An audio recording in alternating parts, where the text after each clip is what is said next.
pripun Pak Tri, monggo. Begini Bapak, saya selaku calon guru penggerak diminta untuk mewawancarai Bapak Kepala Sekolah terkait dengan pengambilan keputusan dalam pendidikan, di mana nanti ada beberapa pertanyaan yang ingin saya sampaikan kepada Bapak. Yang pertama Bapak, selama ini bagaimana Pak Sidi dapat mengidentifikasi kasus-kasus dilema etika atau bujukan moral di sekolah ini? Ya, terima kasih Pak Pri. Saya senang sekali, pertama ya kami komentari dulu, senang sekali Pak Pri sudah mau jadi CGP, itu hal yang sangat luar biasa, karena dari pendidikan guru penggerak nantinya akan bisa menularkan ke yang lain, kan jadi yang tetap semangat ya Pak ya. Termasuk nanti juga saya dapat mencuri ilmu dari jenengan ya, beberapa hal yang saya belum ketahui. Jadi begini Pak Pri, memang untuk semua pembinaan, dan semua pembinaan dalam hidup ini pasti kita bertemu dengan namanya dilema ya. Dilema etika, bujukan moral dan sebagainya gitu ya. Untuk kasus di sekolah, jika kita menemui dilema-dilema seperti itu, kalau saya pertama kita identifikasi dulu masalah-masalah itu, kemudian kita samakan nanti persepsinya dulu, kita samakan persepsinya. Kadang-kadang itu kan dilema muncul karena ada perbedaan persepsi saja. Kita samakan persepsinya, setelah itu baru kita lakukan komunikasi yang seefektif mungkin gitu. Jadi awalnya kita identifikasi, kita lihat dulu, kita cermati dulu, kita samakan persepsinya, benar enggak sih ternyata bagi saya masalah, ternyata bagi guru itu bukan masalah, ternyata masalahnya itu berbeda antara persepsi saya dan persepsi guru dan yang lain. Setelah kita identifikasi seperti itu, baru kita bisa komunikasi secara efektif. Baik, terima kasih Pak Sidi. Nah ini Pak, kalau selama ini bagaimana Pak Sidi menjalankan pengambilan keputusan di sekolah, terutama untuk kasus-kasus di mana ada dua kepentingan yang sama-sama benar atau sama-sama mengandung nilai kebajikan? Ya, betul. Sering memang seperti itu. Saya jadi ingat apa waktu itu yang disampaikan oleh mantan pengawas kita. Ya. Nah itu juga pernah mengatakan yang paling berat jika menemui dilematis ya. Nah untuk ambil keputusannya itu kita kan punya pedoman Pak, punya aturan dan sebagainya. Kita sesuaikan ya. Keputusannya walaupun itu mungkin pahit, tapi kalau itu sesuai dengan rule aturannya, yang itu kita prioritaskan dulu ya. Kita sesuaikan dengan aturan yang ada, dengan regulasi yang ada, itu yang kita prioritaskan. Setelah itu baru kemudian jika sesuai dengan aturan tapi masih ada perbedaan ya, kita sesuaikan dengan kebijakan lokal di sini saja lah. Yang penting nanti tetap dikomunikasikan. Ya, saya kira seperti itu. Berarti intinya adalah komunikasi tadi nih Pak. Selanjutnya Bapak, langkah-langkah atau prosedur seperti apa yang biasa Pak Sidi lakukan selama ini dalam menanggapi kasus atau memutuskan suatu keputusan ini Pak? Nah gini, kita juga harus tahu Pak, bahwa guru itu kan memiliki job desk masing-masing sebetulnya, memiliki deskripsi pekerjaan sendiri-sendiri. Nah itu harus dipahamkan kepada semua guru itu. Jika sudah tahu tupoksinya, Bapak Ibu guru itu harusnya itu bisa menjalankan tugas sesuai tupoksinya. Kemudian yang kedua, kita komunikasikan. Jika kadang-kadang ada suatu tugas nih, tapi ini nggak tahu ini tugasnya siapa, kan kadang seperti ya Pak ya. Nah itu lagi-lagi kita komunikasi antar masing-masing petugas itulah. Menurut saya pertimbangan sederhananya bagi saya itu adalah komunikasi. Kita minta masukan dari teman-teman. Ini tugas ini sebetulnya tanggung jawab siapa sih? Kurikulum atau sarpras dan sebagainya. Jika tidak bisa menjalankan, ya kita minta masukan. Kita minta masukan dari Pak Guru, kemudian kita diskusikan, kita komunikasikan. Itu saja Pak saya. Terima kasih. Kemudian hal-hal apa saja yang selama ini Pak Sidi anggap sudah efektif dalam memutuskan atau mengambil keputusan pada kasus-kasus dilema etika? Jadi untuk kepala sekolah kan tidak hanya komunikasi dengan guru Bapak. Iya betul. Kita juga komunikasi dengan pengampu sekolah ini, pemimpin sekolah ini, pemilik sekolah ini, stakeholder istilahnya gitu ya. Nah setelah itu kita kerjasama sebaik-baiknya Bapak. kita kerjasama sebaik-baiknya. Bagi kami itu eh, kita harus menjalin kerjasama yang berpihak pada kebersamaan. Maksudnya gini, kadang-kadang juga dari pihak eksternal milik yayasan dan sebagainya itu kan tidak memahami apa yang ada di sekolahan ini kan itu ya. Nah kita runduk bersama, kita duduk bersama, nanti kita mana yang paling menguntungkan bagi sekolahan. Saya kira seperti itu. Pak. Terima kasih. Selanjutnya Bapak, hal-hal apa yang selama ini merupakan tantangan dalam pengambilan keputusan pada kasus-kasus D5A3? Tentunya Pak Sidi sebagai kepala sekolahan pasti punya tantangan atau punya hambatan ataupun yang lainnya. Seperti itu kira-kira Bapak? Ya jelas, kalau kita suatu keputusan itu pasti ada yang ketika saya ambil keputusan itu di satu pihak pasti merasa enak, nyaman sesuai dengan keputusan saya. Di pihak lain tentu tidak nyaman, tidak sesuai, kecewa gitu kan. Itu hal yang wajar ya ketika satu mengambil keputusan, tidak mungkin semuanya jenenge wong akeh kalau bahasa Jawa itu. Nah, kita meminimalisir. Kita harus paham betul ketika keputusan itu diambil dan kita tahu resiko mana yang akan kecewa. Pasti ada yang kecewa. Ya, nah, kita minimalisir itu tingkat kekecewaan. Kalau perlu kita ganti antisipasi kekecewaan itu dengan sesuatu yang lain lah. Kita bahasanya dihibur dengan yang lain gitu. Saya kira seperti itu. Intinya meminimalisir kekecewaan, gitu saja Pak. Saya kira baik Pak, terima kasih. Apakah ini Pak memiliki sebuah tata cara atau jadwal tertentu dalam penyelesaian kasus D5 etika? Apakah Pak Sidi itu langsung menyelesaikan saat itu juga di tempat atau memiliki sebuah jadwal untuk menyelesaikan? Bentuk atau prosedur seperti apa yang Bapak jalankan? Selama ini saya belum memiliki jadwal Pak, ya, jadwal konsultasi, jadwal penyelesaian masalah tidak ya. Tapi jika ada suatu masalah, saya cenderung untuk tidak terburu-buru menyelesaikan saat itu. Seperti saya bilang Pak, kita identifikasi dulu Pak. Nggak mungkin saat itu langsung kita ambil keputusan. Itu namanya emosional. Jadi kita identifikasi dulu. Biasanya dalam waktu 1 minggu nanti sudah menjawab keputusan. Kecuali jika memang itu seperti yang urgent yang saat itu harus diputuskan karena menunggu keputusan dari pihak luarnya. Pihak PBB menyatakan tanggal berapa harus diadakan ini Pak. Nah itu saat itu saya ambil keputusan. Gitu Pak.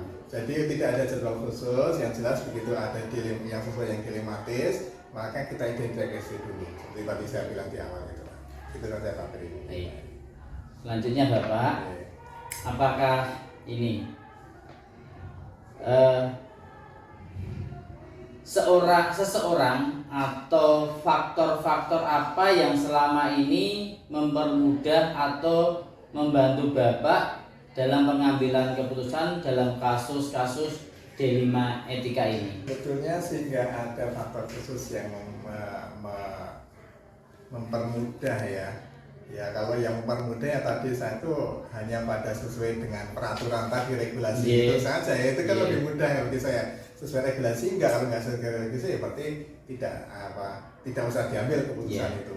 Saya kira referensi saya itu hanya regulasi-regulasi itu, walaupun tidak harus terlalu kaku, tapi kadang-kadang juga saya untuk saya memudahkan ambil keputusan, kadang-kadang saya juga berdiskusi dengan yang lebih berpengalaman, dengan sekolah lain dan sebagainya. Saya kira seperti itu. Unsur-unsur itu tetap harus kita pakai Pak. Bagaimana juga komunikasi dengan sekolah lain, dengan yang lebih berpengalaman itu membantu saya, mempermudah menyelesaikan sesuatu yang sifatnya dilematis. Saya kira seperti itu Pak. Mungkin yang terakhir Bapak ini, dari semua hal yang telah disampaikan, pembelajaran apa yang dapat Bapak petik dari pengalaman Bapak mengambil keputusan terkait dilema etika ini? Satu, kita harus konsentrasi dulu dengan yang akan kita putuskan. Konsentrasi dulu supaya nanti keputusannya itu spesifik ya, dan kemudian keputusannya itu menenangkan semua pihak, bukan menenangkan ya, tapi sebisa mungkin itu harus memuaskan semua pihak, meminimalisir rasa kecewa.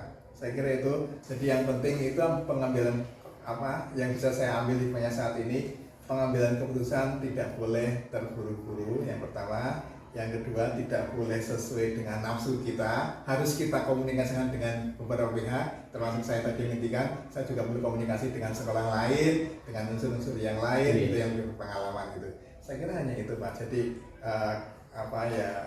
intinya jangan terburu-buru, mungkin seperti itu. Itu Pak. Terima kasih waktunya Bapak. Mungkin dari apa yang sudah Bapak sampaikan atau sudah Bapak berbagi kepada saya nanti menjadi ilmu buat saya dalam hal terkait pengambilan keputusan berhubungan dengan dilema etika yang suatu saat nanti saya akan mengalaminya.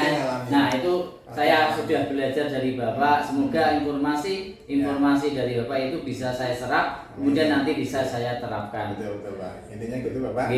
Tetap kerjasama, tetap komunikasi. Nah, itu. Saya kira cukup Bapak untuk terkait dengan wawancara ini. Kurang lebihnya saya mohon maaf. Sekian. Assalamualaikum warahmatullahi wabarakatuh. Tetap semangat ya Pak ya. Siap. Semoga harus tepat waktu. Iya pasti. Mangga.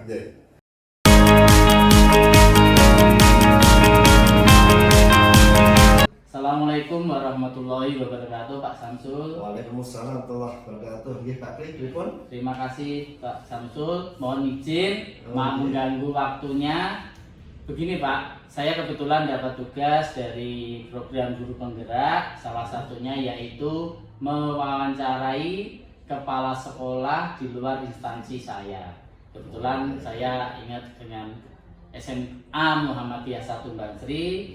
Nanti mohon izin untuk sedikit bertanya terkait dengan pengambilan keputusan saat Pak Samsul jadi kepala sekolah ini. Insya Allah. Gini Pak, yang pertama, selama Bapak jadi kepala sekolah, tentu pernah menghadapi suatu permasalahan yang dihadapi sekolah ini. Nah, kira-kira kalau boleh saya tahu Bapak, masalah yang pernah Bapak alami selama ini apa nih?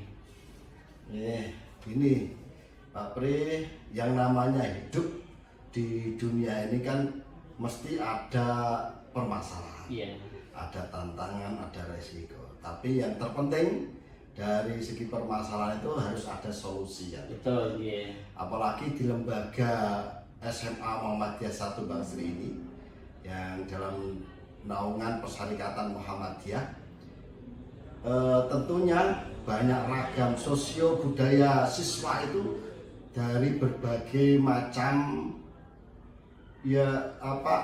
sosial budaya di masyarakat.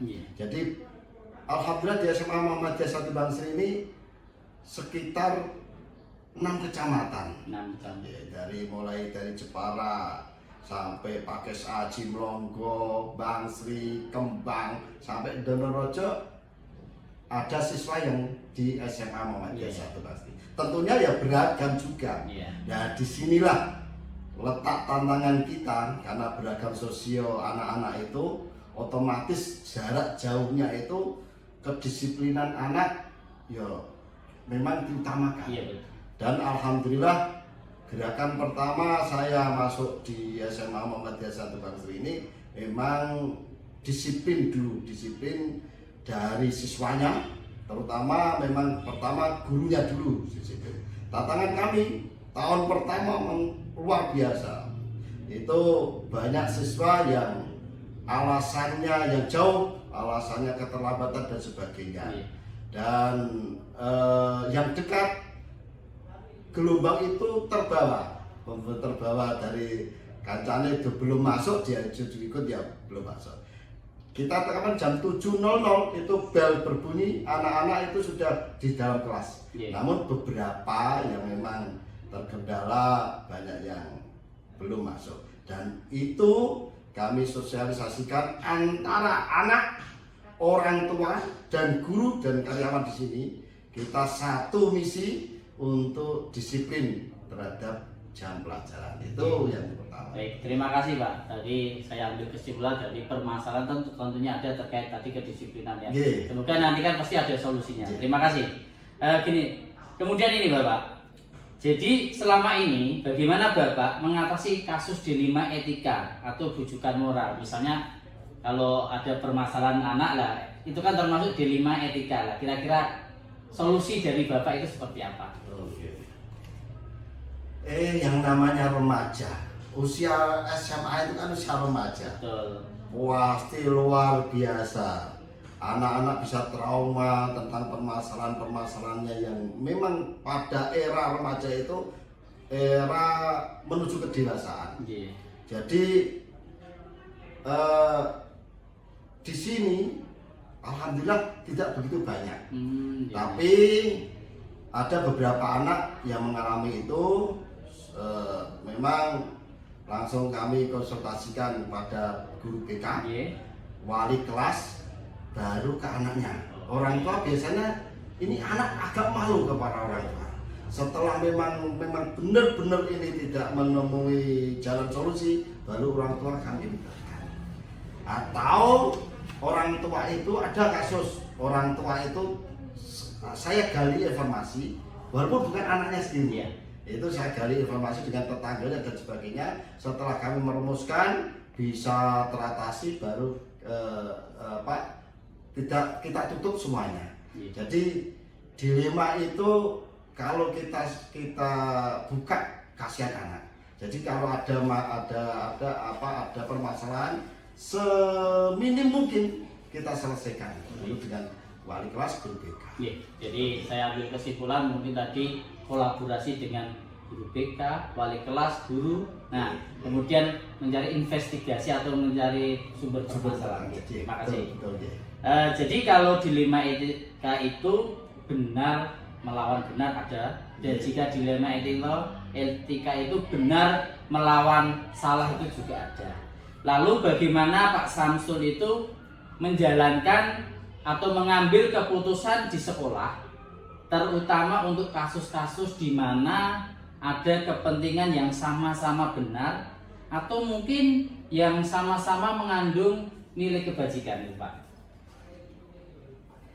Ini semestinya terjadi bukan hanya siswa-siswa. Iya, betul. Bukan terjadi antara siswa dengan orang tuanya. Ini bisa juga terjadi antara siswa dengan guru, guru dengan guru, dan itu.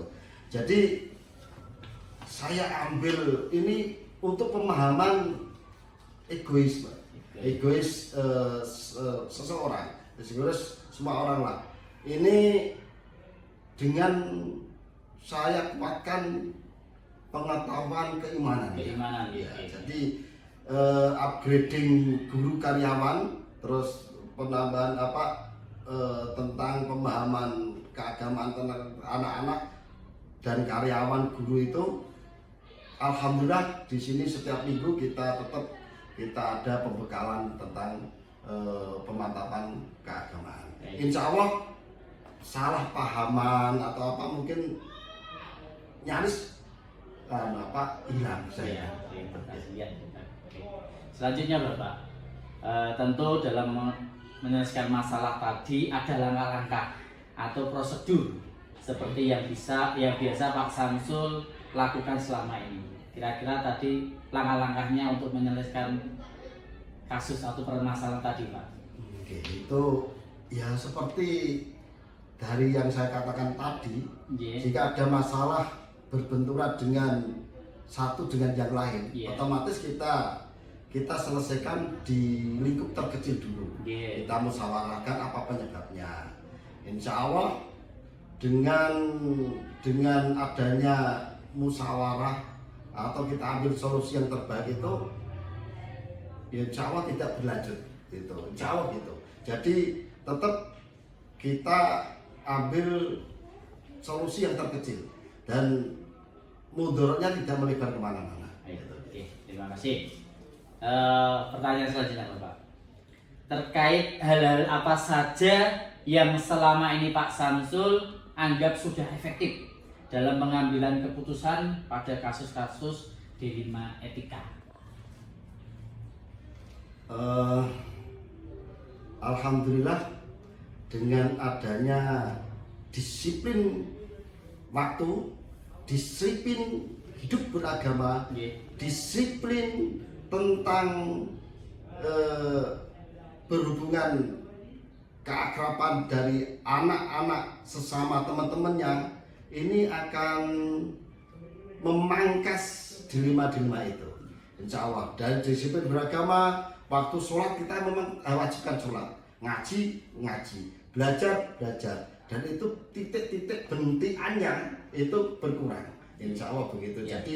Jadi intinya yang kami lakukan memang ya sekecil apapun disiplin itu kita berlakukan. Baik. Tanpa memaksa anak, kita kasih contoh itu. Baik, luar biasa sekali Pak. Argumen atau informasi yang disampaikan Pak Samsul.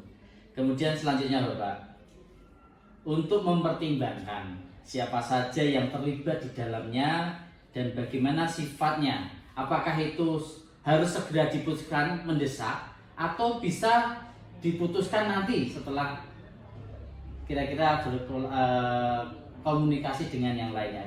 Kira-kira jenengan dalam memutuskan itu harus sendiri atau bagaimana? Oke.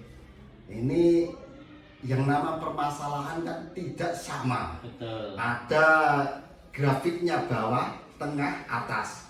Ada yang levelnya itu 1, 2, 3.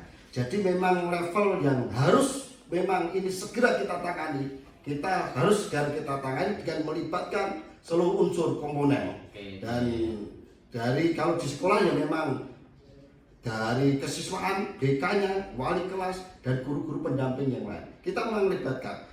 Jika memang itu permasalahan itu memang harus kita mengambil sumber-sumber yang lain, memang tidak. Hari itu juga diputuskan tidak. Kita memang harus merangkum dulu baru kita melangkah untuk memutuskan. Gitu.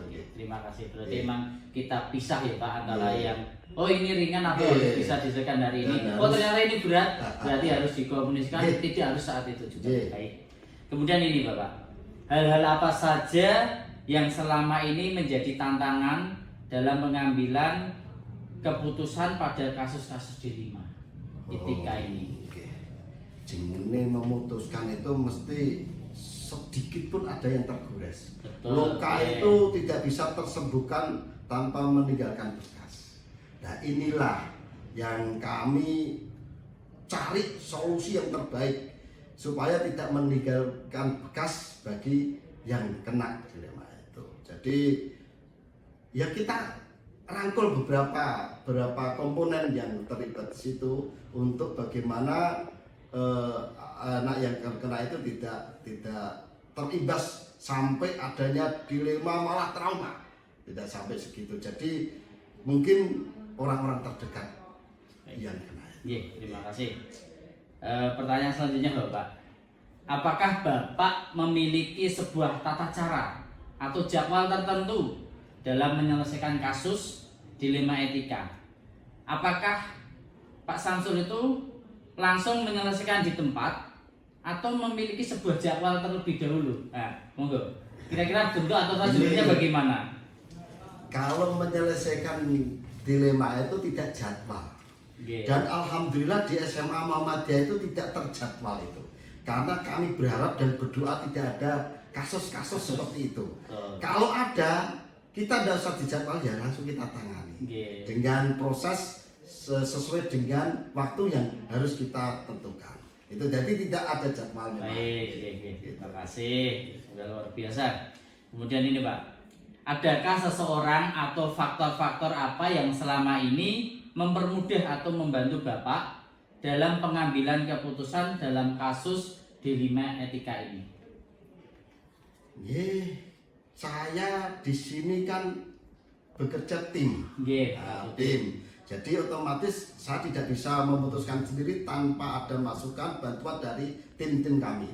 Tim-tim kami ya saya sebutkan tadi, ada dari kalau kasusnya pembelajaran kurikulum, kasusnya untuk kesiswaan ya kesiswaan, kasusnya untuk mungkin kedisiplinan dan sebagainya kesiswaan dan etika, dan wali kelas otomatis setelah tahun untuk mendampinginya. Itu jadi itu.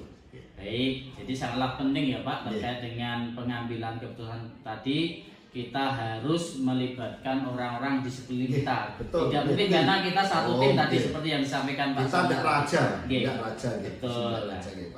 Ini Pak, saya rasa saya sudah cukup terkait dengan apa yang saya tanyakan dan jawaban dari pengalaman Pak Samsul sangat luar biasa. Semoga nanti saya di program Guru Penggerak bisa mengikuti atau mencontoh apa yang sudah diputuskan, apa yang sudah dilakukan Pak Samsul terkait dengan mengambil keputusan terkait dengan dilema etika. Mungkin ini yang bisa saya minta dari Pak Samsul. Kurang lebihnya mohon maaf mengganggu atas waktu Amin. istimewanya. Gini Pak Pri, pengambilan keputusan apapun disesuaikan dengan waktunya. Betul. Waktu hari ini saya itu mungkin beda besok dengan waktu Pak Pri. Iya. Jadi ada inovasi dan disesuaikan dengan zamannya. Betul. Gitu. Jadi saya ucapkan juga selamat. Iya. Guru Penggerak ini memang guru yang diidolakan negara untuk mencerdaskan kehidupan bangsa dan untuk merubah karakter masyarakat Indonesia untuk berkarakter yang memang sesuai dengan Pancasila dan Undang-Undang Dasar. Sekali lagi terima kasih. Cukup sekian. Assalamualaikum warahmatullahi wabarakatuh. Waalaikumsalam warahmatullahi wabarakatuh. Ya.